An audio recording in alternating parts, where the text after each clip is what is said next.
बावजूद कोसी नदी शांत होती नहीं दिख रही। वहीं नेपाल में सिरहा डैम के पास 3 जगहों पर नदी की तेज धारा की वजह से कई जगहों पर कटाव और दरार भी आ चुकी है। बांध को और नुकसान से बचाने के लिए 10 इंजीनियरों की टीम जुट गई है और नदी के कटाव पर बहुत हद तक काबू पा लिया गया है। ये है कोसी, हाहाकारी, प्रलयकारी, विनाशकारी।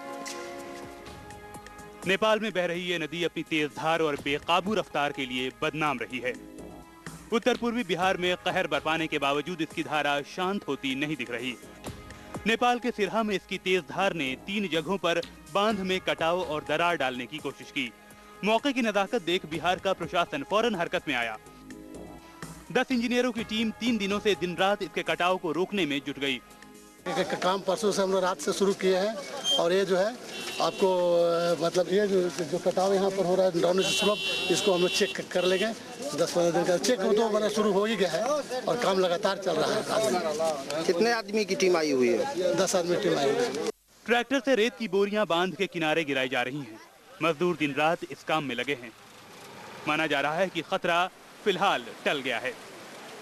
यह जिस बांध पर हम लोग हैं वहाँ कोसी के स्पिल वाटर से इसका इरोजन हो रहा है, कट रहा है। इस कटाव को बचाने के लिए 3 दिन से अहर्निश जो है सो सैंड बैग फिलिंग क्रेट में, नायलॉन क्रेट में और BA क्रेट में करके इसको बचाने का प्रयास किया जा रहा है और इसमें सफलता भी मिली है। अभी 3 पॉइंट पर कटिंग है। इस बीच पटना में मुख्यमंत्री नीतीश कुमार ने सर्वदलीय मीटिंग बुलाकर मौजूदा हालात पर चर्चा की। सभी विधायकों ने तय किया कि बाढ़ पीड़ितों की मदद के लिए वो 1 महीने का वेतन राहत कोष में देंगे। यही मुस्तैदी सरकार और प्रशासन ने समय रहते दिखाई होती तो आज 30 लाख लोगों को प्रलय से बचाया जा सकता था। चंद्रमोहन कुमार, सिरहा, IBN 7। बाढ़ पीड़ित इलाके में त्राहिमाम है। लोग राहत और बचाव के लिए सरकार और प्रशासन के मोहताज हैं। अब हम दिखा रहे हैं हमारे सहयोगी प्रभाकर को, जो हेलीकॉप्टर से मौके का न केवल मुआयना कर रहे हैं बल्कि सरकारी राहत कार्य पर भी पैनी नजर रखे हुए हैं। बचाव हो या राहत, हर जगह है IBN 7 संवाददाताओं की नजर।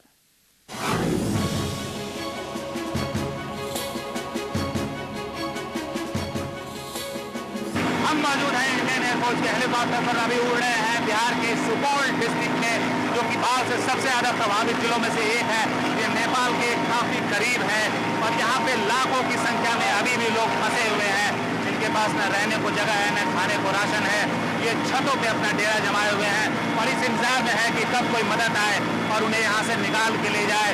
ये जगह जो है एक तरह से पूरी दुनिया से कटा हुआ है। यहाँ ना कोई आ सकता है, न यहाँ से कोई निकल सकता है। एक ही माध्यम है, वो है हेलीकॉप्टर या दूसरे सेना के जवान, जो कि किसी तरह से नावों के थ्रू यहाँ पहुँच के लोगों को निकालने की कोशिश कर रहे हैं। आप इनकी जो जिंदगी ये जी रहे हैं उसका अंदाजा लगा सकते हैं। वो दिन भर इस आस में रहते हैं कि कब कोई हेलीकॉप्टर गुजरे और उनके लिए थोड़ा सा खाना छोड़ जाए ताकि वे अपने को और अपने परिवार को खिला सके। और जिस तरह से पागलों की तरह ये हेलीकॉप्टर को देख के उसके पीछे दौड़ते हैं इस आस में कि शायद कोई खाने का पैकेट उनके हाथ लग जाए। ये हेलीकॉप्टर जो है ये उनके लिए केवल खाना गिराने वाली एक मशीन नहीं है, केवल खाना गिराने वाली एक मशीन नहीं है, बल्कि यह एक संदेश लेकर आती है कि इस पानी के उस पार की दुनिया उनकी चिंता में है और उन तक पहुंचने की कोशिश कर रही है। इंडियन एयरफोर्स हेलीकॉप्टर से कैमरामैन शहबूब आलम के साथ प्रभाकर कुमार, IBN 7।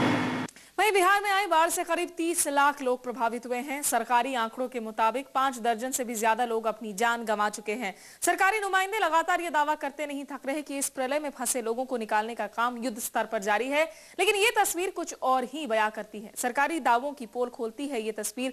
आपको बिहार में आई बाढ़ में सरकारी मशीनरी की सच्चाई बता रही है।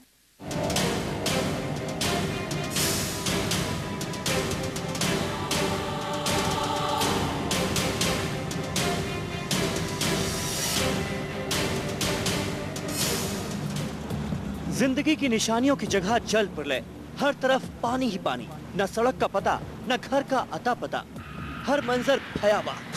जहां भी नजर आती पांव रखने की जमीन, नजर आते सैलाब के बीच फंसे लोग। राहत और बचाव दल का इंतजार करते ये हैं सुपौल के बतनाहा गांव के रहने वाले। इस इलाके ने पहली बार बाढ़ की तबाही देखी है। उसके दंश को झेला है। इंजन वाला बड़ा वाला नो। यह सड़क कभी वीरपुर बथनाहा लोगों के लिए लाइफ लाइन हुआ करती थी, लेकिन कोसी बांध टूटने के बाद इस इलाके के रहने वाले लोगों का यह बाढ़ लाइफ का लाइन ही खत्म कर दिया है।